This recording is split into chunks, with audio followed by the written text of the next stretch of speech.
Pessoal, bem-vindo à aula onde a gente está tratando de bens móveis e imóveis, aula de continuação, aula 9, não é? Que é a parte que a gente trata no direito público, direito privado e de instituto de direito civil. Bens móveis e imóveis, né? Os bens de direito civil têm a diferença, são divididos em bens imóveis e bens móveis, nos termos do artigo 79 e artigo 84 do Código Civil. Os bens no direito civil, né? Essa divisão vai ter impacto, por exemplo, na forma de adquirir a propriedade, na forma de se transferir a propriedade. Então essa classificação, ela não é só metodológica ou doutrinária, ela tem fundamento nos efeitos jurídicos da forma de se transferir ou adquirir a propriedade de bens imóveis e na forma de se transferir e adquirir a propriedade de bens móveis, não é? Então, os bens e classificações desses são de grande relevância no estudo e debate da disciplina de direito civil. Dito isso, dentre as várias classificações de bens, a diferença entre bens imóveis e bens móveis ganha destaque. Bens imóveis é bens que não podem se mover, né? Propriedade física, não é? Um terreno, uma casa é um bem imóvel. E bens móveis são os bens que podem se mover. Um carro, não é? Um trailer, uma moto, são bens móveis, né? E semoventes são os animais, né? Os animais, cavalo, cabra, bode, são os bens semoventes. Então ganha destaque, seja pelo fato de ser uma discussão comum ou mesmo por conta do destaque que o próprio Código Civil de 2002 confere, né? Então, distinguir bens móveis de bens imóveis é de grande valia, sobretudo para a determinação e limitação dos direitos e obrigações, bem como de interpretação que recai sobre cada espécie de bem, certo? Os bens móveis e imóveis estão regulados no artigo 79 a 84 do Código Civil. Por mais que o conceito acerca de bens móveis e imóveis, né, possa parecer pouco óbvio, não é? Parece óbvio, o Código Civil traz em seu bojo peculiaridades que merecem destaque. Então, os bens imóveis, artigo 79 do Código Civil 2002. O Código Civil aduz que bens imóveis podem ser definidos como, artigo 79, são bens imóveis, o solo e tudo quanto se lhe incorporar natural ou artificialmente. Então, são bens imóveis, nos termos do artigo 79 do Código Civil, o solo e tudo que lhe incorporar natural, ou seja, nascer no bem é imóvel. Se terra for colocada lá pelo enchente, essa terra passa a pertencer a esse imóvel também.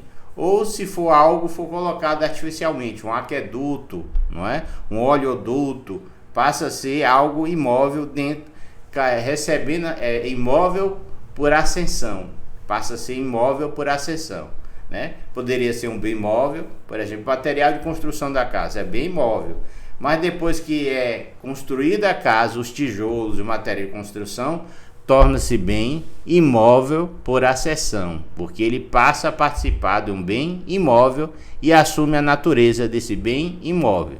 Então são bens imóveis, o solo e tudo quando se lhe incorporar natural ou artificialmente, certo? Portanto, conforme destaque, a lei aduz que o solo é bem imóvel, assim como tudo aquilo que lhe incorpora, podendo estes incorporar a ação seja procedida de processos naturais ou artificiais. Então, a incorporação de bens ao bem imóvel, passando a ser um bem imóvel, ou seja, antes era bem móvel, mas foi incorporado ao solo e passa a ser bem imóvel por acessão, não é? Por incorporação. Como é que essa incorporação pode ser? Processos naturais, né? Um enchente que leva a terra a um imóvel e essa terra passa a ser bem dessa terra, né? O nascimento de árvores, né? O caimento de rochas, uma pedreira, o afluxo de água de rio que passa a passar lá dentro daquele rio. Surgimento de um geyser, que pode acontecer, a pessoa construir uma casa, construir um aqueduto, um bebedouro, tudo são bens imóveis por acessão, porque são incorporados ao imóvel, certo? E passam a sofrer as circunstâncias da sua natureza jurídica de bem imóvel por acessão. Então, o terreno é um bem imóvel e tudo que foi incorporado a ele passa a ser um bem imóvel. É comum tratar a pessoa jurídica como sinônimo de firma, não é? Empresa ou sociedade. No entanto, esses termos não são sinônimos. Não podem ser confundidos com pessoa jurídica, senão vejamos. Então aqui a gente vai tratar de pessoa jurídica. A gente viu que existem bens móveis e bens imóveis. Os bens imóveis só podem ser transferidos por transcrição, certo? E os bens móveis podem ser transferidos por tradição, ou seja, eu entrego a propriedade do bem e eu transfiro a propriedade do bem. O bem imóvel não, ele tem um registro no tabelionato notarial. Para me transferir a propriedade desse bem, eu preciso fazer uma transcrição no registro, tirando da propriedade de uma pessoa e passando para um novo proprietário. Então só se transfere a propriedade do bem imóvel por uma transcrição. E um bem imóvel por uma tradição. Eu pego o bem, entrego a alguém, eu transfiro a propriedade.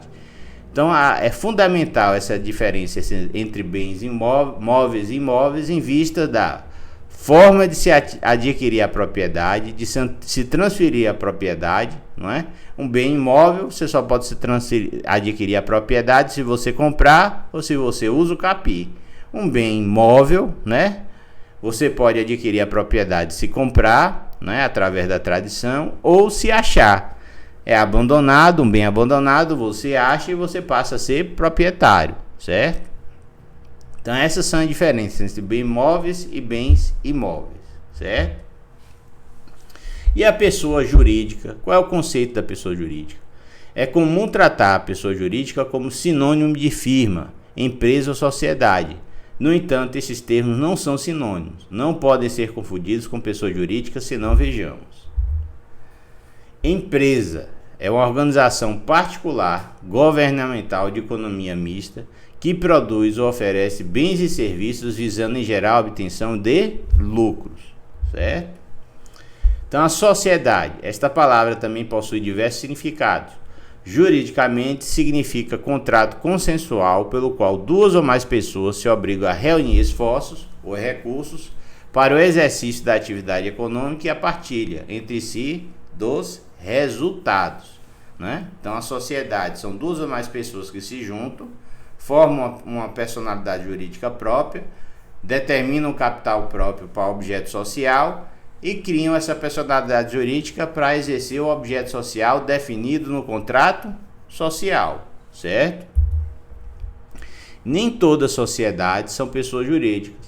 Para que assim seja considerada, torna-se indispensável na repartição competente, tornando a personalidade jurídica de direito.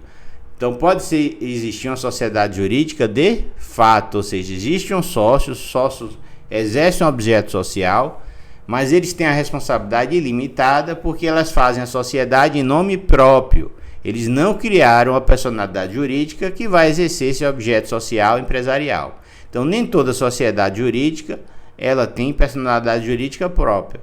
Ela pode ser uma sociedade jurídica sem personalidade, despersonalizada, né? Existem os sócios, ele exerce o objeto social, mas eles não corporificaram essa personalidade com o registro dessa sociedade ou dos seus atos constitutivos no registro de pessoa jurídica. Então, torna-se indispensável o registro do seu documento constitutivo na repartição competente, dotando-a de personalidade de direito, ou seja, a pessoa jurídica só nasce com o registro competente que vai dar a sua personalidade jurídica. A sociedade que não registrar seu documento constitutivo denomina-se sociedade não personificada, não considerada, portanto, pessoa jurídica. Então, se ela é uma pessoa jurídica de fato, ela não tem personalidade jurídica própria e a responsabilidade dos atos dessa sociedade de fato são dos seus sócios, que vão responder de forma ilimitada. Seria diferente se fosse uma sociedade formal, registrada, com personalidade jurídica própria, capital próprio e responsabilidade jurídica própria. Então, se ela for uma pessoa jurídica de fato, ela não tem esses atributos. Para ter esse atributo, ela precisa ser registrada no cartório civil de pessoa jurídica, certo? Então, após essas considerações, podemos definir a pessoa jurídica como agrupamento de pessoas físicas ou jurídicas de bens dotados de personalidade jurídica. Então, pessoas se juntam, criam uma associação, ou pessoas se juntam, investem um capital, registra, aí a associação, se não tiver fins empresariais, né? Se tiver fins empresariais, é uma sociedade, e aí ela capitaliza essa sociedade, que é o que? Transferir bens para essa sociedade. Esses bens passam a ser da pessoa jurídica para o exercício do seu objeto social e para a garantia dos credores que vão transacionar com essa pessoa jurídica. Então, a pessoa jurídica é um agrupamento de pessoas físicas ou jurídicas, né? Então, a pessoa jurídica pode ter 2 sócios, 2 pessoas jurídicas, ou uma pessoa jurídica e outra física, de bens dotados de personalidade de direito. Então, quando é que nasce a personalidade de direito da pessoa jurídica? Com um registro de personalidade jurídica, no registro, no ata, na junta comercial. Então, faz o registro da junta comercial, você passa a ter uma pessoa jurídica, uma personalidade jurídica própria, capital próprio, responsabilidade própria. Então, como vimos anteriormente, ao tratarmos de pessoa física, personalidade de direito, é a faculdade de se titular de direitos e sujeitos de obrigações, né? A capacidade física da pessoa, a capacidade de ser pessoa de direito, titular de direitos e obrigações. Daí a importância de se saber o momento em que a pessoa jurídica adquire a personalidade de direito, porque ela passa a ser também sujeito de direitos e obrigações, tal qual a pessoa física. Para tanto, devemos levar em consideração a existência das espécies diferentes de pessoa jurídica, ou seja, de direito internacional público e de direito nacional, que pode ser público e privado. Pessoa jurídica, a pessoa jurídica de direito internacional público e a pessoa jurídica de direito nacional. A de nacional pode ser pessoa jurídica de direito público, pessoa jurídica de direito privado. As pessoas jurídicas de direito internacional público adquirem a personalidade de direito a partir do momento que são reconhecidas por outras nações, né? Outras nações soberanas reconhecem determinado Estado-nação, entendendo que ele tem soberania, autonomia, né? E o princípio da soberania de autodeterminação dos povos. Então, assim que um Estado-nação é declarado e reconhecido, ele passa a ter personalidade jurídica própria, né? Então, as pessoas jurídicas de direito internacional público adquirem personalidade de direito a partir do momento que são reconhecidas como tal por outras pessoas jurídicas de comunidade internacional. Então, os estados, por exemplo, que são organizações políticas de povos nos seus respectivos territórios, para adquirirem personalidade de direito, devem reconhecer pelos demais estados, serem reconhecidos pelos demais estados da comunidade internacional. Aí eles passam a ter personalidade jurídica de direito público. Certo? Então, o reconhecimento por outros estados estrangeiros é que dá a personalidade jurídica própria. As pessoas jurídicas de direito nacional público adquirirão personalidade jurídica através da lei que o constitua, não é? Então, por outro lado, as pessoas jurídicas de direito nacional privado, ou seja, adquirem personalidade de direito com o registro do seu documento. Então, as pessoas jurídicas de direito público são criadas pela lei. Pessoas jurídicas de direito privado nacionais, elas são criadas nos termos da lei, através do seu registro dos atos constitutivos, né? Então, as pessoas jurídicas de direito nacional privado adquirem personalidade de direito com o registro dos seus documentos constitutivos numa repartição pública. Esse documento constitutivo da pessoa jurídica denomina-se contrato social ou estatuto, certo? Então, o registro do contrato social de uma sociedade empresária faz-se aonde? Na junta comercial. Os estatutos e os atos constitutivos das demais pessoas jurídicas de direito privado são registrados no cartório de registro civil de pessoa jurídica. Essas são as pessoas jurídicas sem fins comerciais, associação, fundação, certo? Se ela tiver fim social, fim comercial, empresarial, ela é registrada na junta comercial. Se ela tiver fim de direito civil sem finalidade comercial, ela vai ser registrada no cartório civil das pessoas jurídicas, certo? Associação, fundação e aí por diante. Se for uma sociedade comercial, ela vai ser registrada na junta comercial. Então, com exceção das sociedades de advogados, que serão registradas junto à ordem dos advogados. Se for uma sociedade de advogados, ela não é de direito civil, ela não é de direito público, ela é registrada na ordem dos advogados.